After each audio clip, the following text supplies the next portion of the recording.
The sun has set, the darkness deepens, and the world awaits midnight.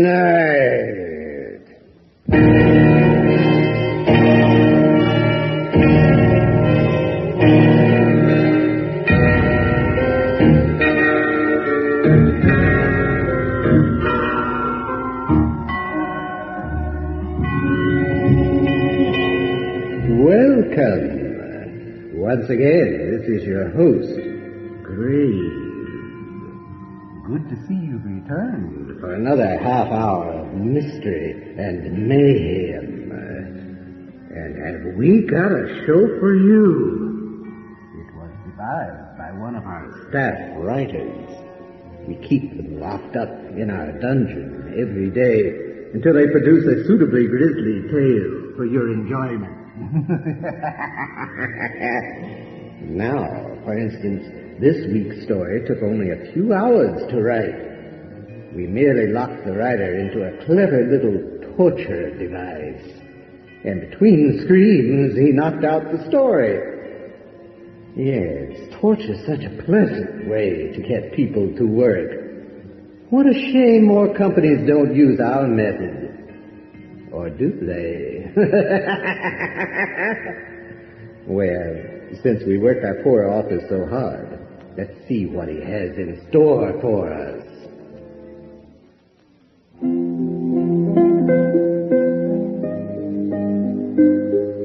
Well, partners, hitch up your boots and saddles. We're going way out west, and way back in time for this one. Even the Old West has its share of ghost stories, and this one's a tip. Here's tonight's story, Dead Shot for a Dead Man.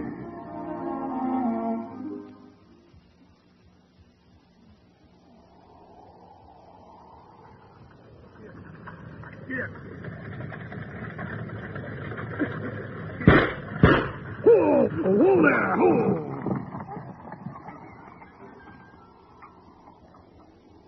Reach for that shotgun and I'll put a bullet through your neck. Don't you worry, son. I ain't stupid. Now, let's hope you're telling the truth. What do you want, son? Ain't no money on board. You're just wasting your time. Shut up, old man. Drop the box down, now. All right, all right. Don't get yourself excited. I'll give you the box. Just hang on. See, it ain't even locked. Letters. There's nothing in here but letters. Told you, son. Get down from there. I ain't got nothing either, you know. There's a passenger in the coach. Get him out.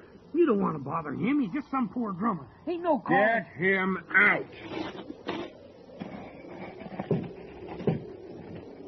Now, don't you worry, mister. He ain't gonna hurt you.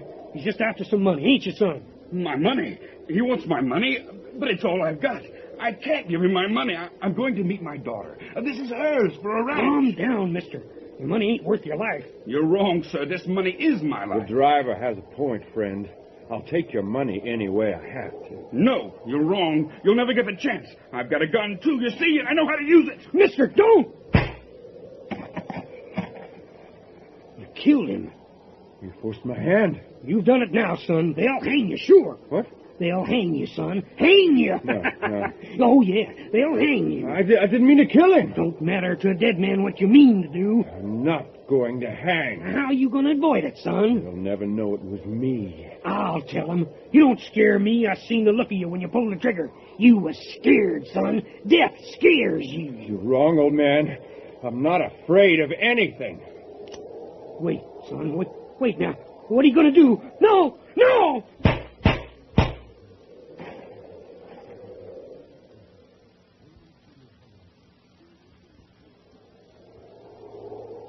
Death and catastrophe are unpredictable, Mr. Blaine, unpredictable. Your chances of waking up another day are always in doubt, always in doubt. Well, I don't have no trouble waking up, Mr. Carruthers. My wife Matilda sees to that. And what about violence in the streets, Mr. Blaine? What can your wife do to help you when you're faced down by a gunman? You need insurance, sir. Insurance. Well, not many gunmen left in the West, Mr. Carruthers. And what of wild Indians?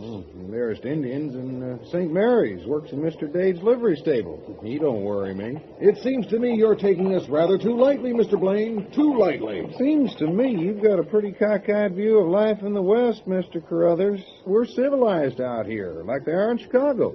Nothing much out of the ordinary happens anymore. Mr. Blaine, the stage is coming. Wonder what's his hurry? He don't seem to be slowing down. It's road agents or wild Indians, Mr. Blaine. Road agents or wild Indians. Don't be a fool, Carruthers. The driver's just trying to pick up some time. Don't you call me a fool, Mr. Blaine. I'm fully insured. Where's Sam? What? There's nobody driving. Road agents or wild Indians. Clear the streets, Toddy. I'll try to grab the horses.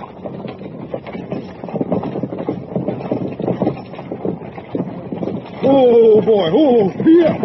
Settle down there. I didn't realize your job was so hazardous, Mr. Blaine. I'm afraid your premium would be rather steep. Out of my way, Carruthers. I got work to do. There's nobody on board. Any baggage? No, sir. Box is gone, too. You better get the sheriff, Toddy. Yes, sir.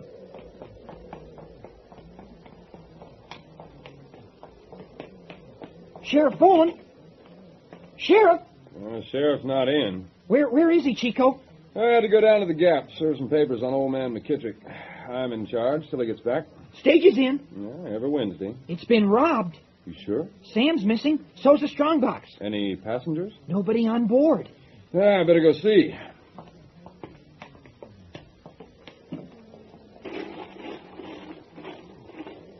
Got a robbery, Blaine? Well, that's what it looks like, Chico. Sam's missing. Strong box gone. Can't figure it, though. We're nothing on board worth thieving. Well, probably somebody looking for the mine payroll. I don't know why they'd be doing that. Mine manager always brings the payroll in by freighter. Well, the thief must not have known that. Mine owners don't trust the stage lines. Seems they're right. Who are you? Anson H. Carruthers, Marshal. National Eastern Indemnity. Excuse me. I'm looking for the general manager of the stage office. Would that be you, sir? No, madam. I'm an insurance agent. Oh. I'm the manager, John Blaine, ma'am. What can I do for you? My name is Marley Kelly. I'm supposed to meet my father here. He's coming from Wichita. Well, no one came in on the stage today, ma'am. This is Wednesday. Yes, ma'am. Then my father has to be on board. He sent a letter saying he was to arrive today. Well, I'm sorry, ma'am. No one came in. There's been a robbery. Perhaps your father... Maybe he missed the stage, ma'am, or he changed his mind about the trip. No, we've been planning this trip for years. He finally got enough money together to buy a little ranch. He was coming out here to make a home for us. If he's been hurt or killed, what do I do? I'm deputy sheriff, ma'am. I'll find out whatever there is to find out. You don't think he's dead, Sheriff? Oh, I can't say, ma'am. I can't tell till I check on him. He was carrying all our money. He'd have died rather than give it up. If he's got proper insurance, you would be prudent to put in your claim immediately. Long-distance communication being what it is, delay is expensive. I don't care about the money. I just want my father. No, don't cry, ma'am. You go to the hotel and wait. I'll come see you as soon as I get back. Now, don't worry till you know for certain there's something to worry about. It won't do any good. Thank you, Sheriff. My name's Chico. All right. Thank you, Chico. Mr. Blaine? Mr. Carruthers? Perhaps I could escort you to the hotel. Thank you, Mr. Carruthers. Blaine, Toddy, get your horses. We're going to go find out what happened to your stagecoach.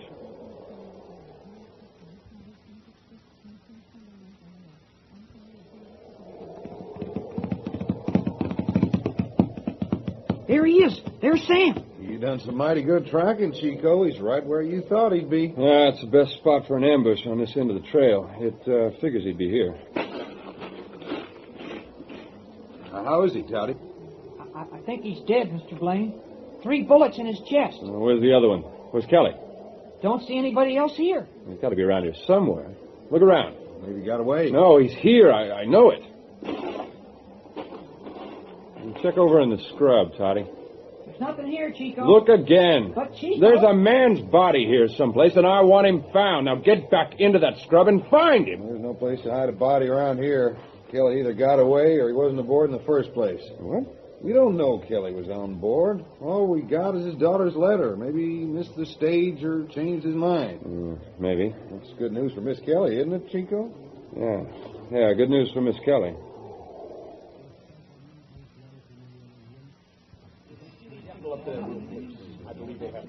We didn't find him, ma'am. You think he escaped? I don't know, ma'am. We just didn't find him. He still could be out there? Well, it's possible. Coyotes been known to drag a body away, but they usually don't go near a man. Maybe he really did miss the stage. That's the best answer. You wait for the next one. Your father's bound to be on. Yes. And try not to worry. But I'll see you when I get back. Where are you going? I have to find a killer. A killer? But you said you didn't find Father's body. We found Sam Willett, the stage driver. He'd been shot. Oh, I'm sorry. Yeah. Try to get it off your mind. Your father's fine. Of course, Chico.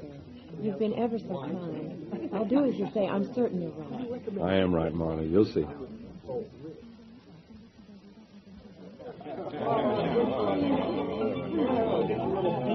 Give me a whiskey, Pete. Sure, Chico. A little excitement around here today. Yeah. Pity about Sam. Any idea about who did it? Nothing. Tough rock to crack. It's a mighty big country. I'll get him, Pete. Give me another one. Oh, I almost forgot. Some fella came in here a couple hours ago, left a letter. Said I should give it to you when you came in. Oh, thanks. I know what you've done. I was there when you did it. You're a thief and a murderer. I'm going to make you pay. C.K. C.K. Charles Kelly. But it's not possible. Kelly's dead. He has to be dead. I killed him. I watched him die with my bullet in his chest. He's dead. This letter's someone's idea of a bad joke. The same joker who moved Kelly's body so I couldn't find it. That's the only possible explanation. A joke. A joke that could get me hanged. Somebody knows.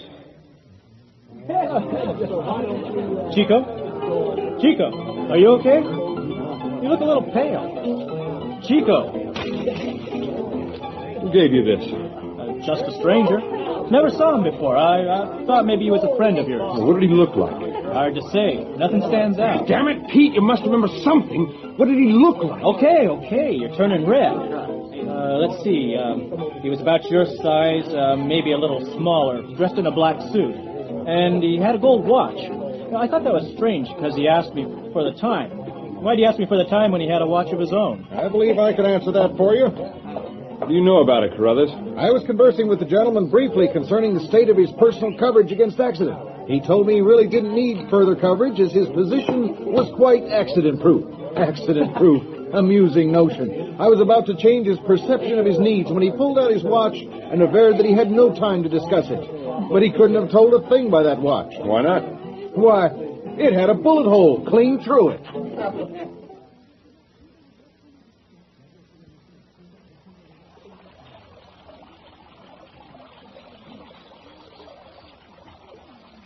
It's beautiful here, Chico. On the Oso River. I grew up not 5 miles from here. Used to come to this spot when I needed to think things out. I haven't been here in a long time. And now you need to think things out. What? Oh, Chico, I know something's been bothering you. You haven't smiled in the past 6 days. Not since you came back from looking for my father. I'm imagining things. Chico, you told me not to worry, and I'm trying not to. But you don't seem to be able to take your own advice. Marley, You're a good man, Chico. I couldn't have made it through the past few days without you. But I'm fine, really. I know it's almost certain that my father's dead. Marley. No, it's all right. I've accepted it.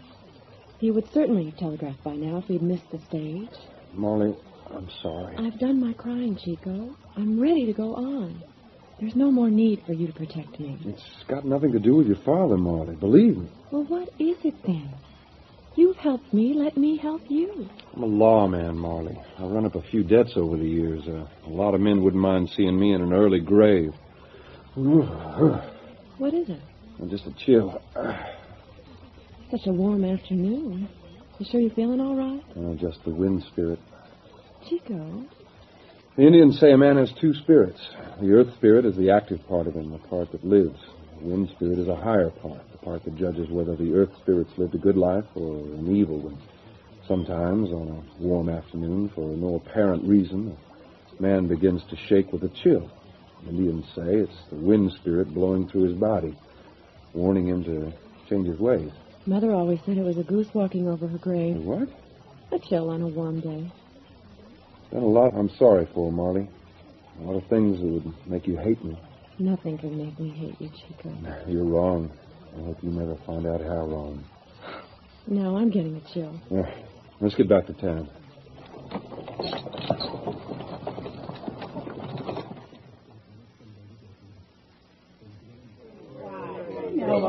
Tomorrow I depart this fair metropolis for Denver and parts further west. It has been a most successful stay, gentlemen, a most successful stay.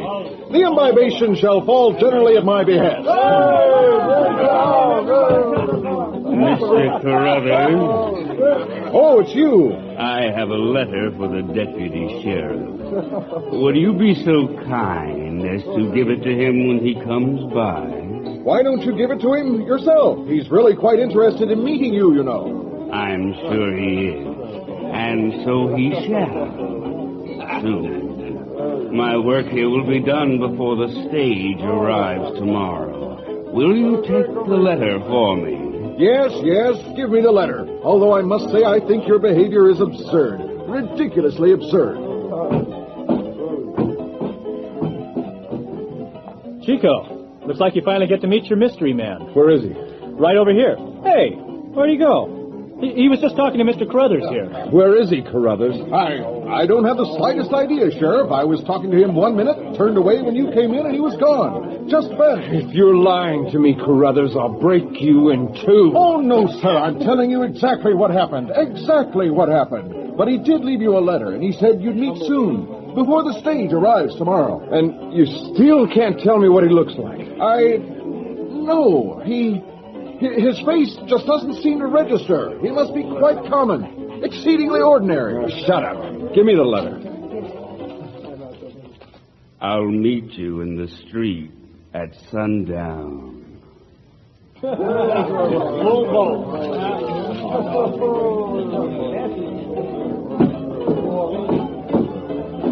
wonder what that was all about.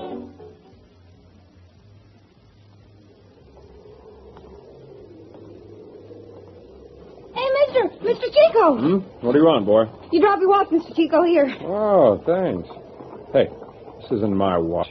Where'd you get it? You dropped it. Mr. Chico, honest, I saw you. Somebody put you up to this. Who was it? Nobody, I swear. Chico, let the boy go. What are you doing? Get a hold on yourself. This kid's a liar. Maybe a thief, too. This little Billy Peterson, he's as honest as they come, Chico. His father'd thrash him raw if he caught him lying. Go along about your business, boy. Thank you, sir. What's got you so upset, Chico? This kid claims I dropped this. I never saw it before. Just an old watch, Chico. Not worth bothering about. Certainly not worth stealing with that hole through it. That watch's never going to tell time again. Yeah, the kid was just trying to be helpful. I thought I dropped it when someone else did. You look pretty tired, Chico. Bet you'll be glad when the sheriff gets back tonight. Tonight? Well, this is Tuesday. Takes 3 days down to the Gap and 3 days back. You're right. Thanks for reminding me. I've got some paperwork to catch up on. See you later. Sure, Chico, sure.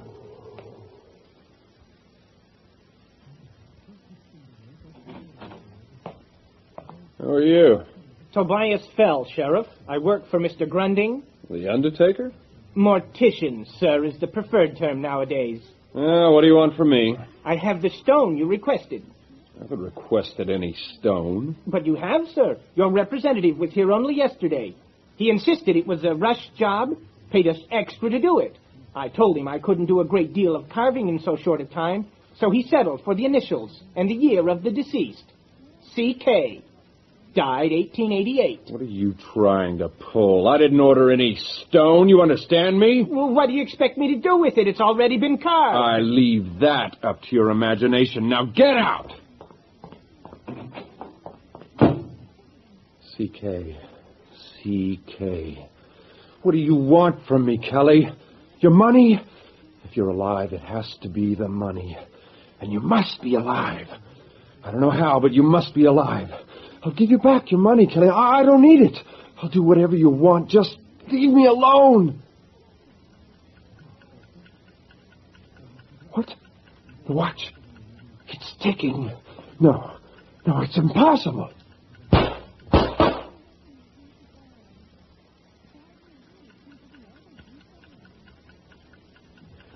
If Kelly's dead, then it's not the money he's after. It's not the money. Not the money. Chico, what the hell's going on in here? What? I heard shots. What? It's me, Chico. Tom Boland. Sheriff Boland. What happened? I don't know. I must have shot myself. Oh, boy. I was cleaning the gun. Yeah, it must have been loaded. Bullet grazed my temple. I'm all right. You sure, boy? Maybe you ought to lay down. No, Sheriff, I'm fine. Well, then you can help me with this body I got outside. Body? I found him on the road about 6 miles out of town. He's been shot. Oh, any idea who he is? Well, some papers on him. He looks to be a Mr. Charles Kelly. Kelly? There couldn't be any mistake? There can always be a mistake, Chico, but his papers show him as Charles Kelly. You sure that bullet just grazed you? You look awful pale. No, I'm okay. I'm okay. Look, Sheriff, Kelly's daughter's in town. Maybe she ought to come over and identify the body. You get her after we put him in the back room. I'll break it to her easy. Yes, sir. She's a pretty strong woman. I think she can take it. Well, ma'am? That's him. That's my father. Marley, I'm sorry. I thought I was resigned to this, Chico. But I guess I was still hoping he was alive somehow. You come out and sit down, ma'am. I'll get you a cup of coffee. Thank you, Sheriff.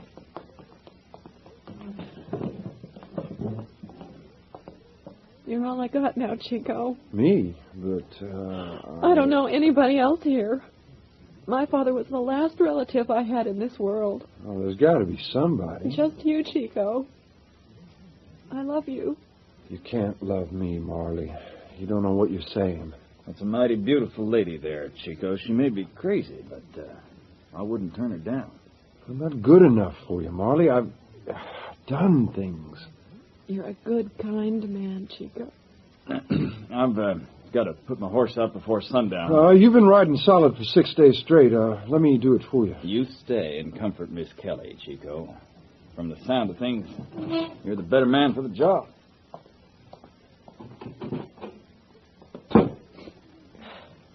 The sheriff seems like a nice man. Yeah, he's nice. Chico, you're upset with me for saying I love you. No, Marley, I could never be upset with you for that. You're not happy with me. Do you have the time? What? You can see the clock from where you're standing. What time is it? It's 6:15. Yeah, the sun will be down soon. Why are you looking out there? Looking at a man. What man? A man who's been following me. I thought it was your father. My father? But my father is dead. For a while, I thought he wasn't. Why would my father want to harm you? Chico, you're not making any sense. I have to tell you the truth. In the beginning, I thought I could avoid it, but not anymore. I care too much about you to let you go through life with me not knowing. I thought it would be so easy. There hasn't been a holdup on the stage line in so long. They don't even ride shotgun between here and Wichita. Just one old driver between me and the mine payroll. Only there wasn't any mine payroll, see? Just your father. Chico, what are you saying? But it wasn't a complete loss. Your father had money. Oh, no. Oh, no. I never killed anybody before. I didn't mean to. Oh, tell me that's a lie, Chico. You're lying. And I started getting the letters. The letters signed C.K. Charles Kelly. Don't you understand? I thought he was alive somehow. And when his watch started ticking... His watch? This is your father's watch. Yes, I think so. Where did you get it? It doesn't matter. It's a ghost watch. I can hear it ticking away, telling me it's almost sundown. The watch is broken. I know it's broken, Marley, but it's still ticking for me. For me and your father. Charles Kelly is calling me out at sundown. Stop it! Stop it, please. You're frightening me. I don't mean to. No, I don't mean to frighten you because it's not true. No, none of it. Your father's body is in the back room of this office. He can't be the man who's following me, who's waiting for me in the street. When I go out there, at least I won't be facing him. It's time. Chico! Wait! There he is. Where, Chico? I don't see anybody. Are you blind? In the middle of the street. with the sun at his back. Chico, there is nobody in the street. Get out of my way. Chico! Okay, mister. I'm here. Make your move. Only I know you're not Kelly. Whoever you are, you're not a ghost. I'm ready for you. Are you sure I'm not a ghost, Chico? As sure as your initials aren't C.K. But my initials are C.K. You're certain to recognize me. Shall I step out of the shadow for you? No! Chico! Chico! C.K. Chester Kincaid. His name was Chester Kincaid.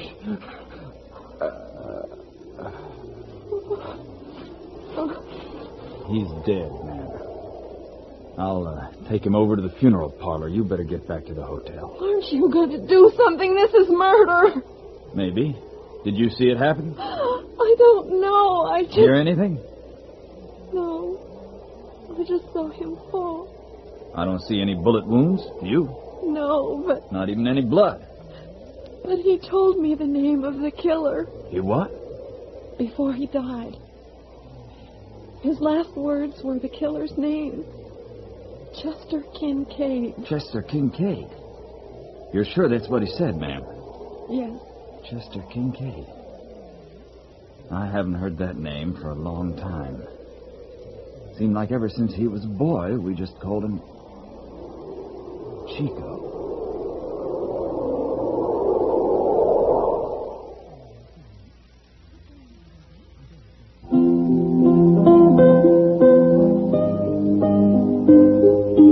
Well, that's what I call living, or rather dying, by the spirit of the West. Chico should have known from that watch with the hole in it that his time was up. But now he's just another notch on the rifle handle of fate.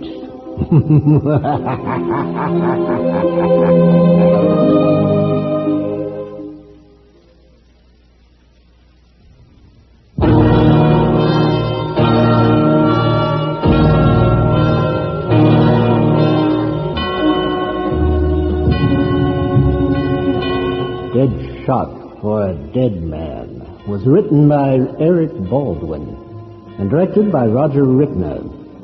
Featured in the cast were Tom Allard, Barbara Kerr, Bill Ratner, William Irwin, Leonard Sloan, and Glenn Shattuck.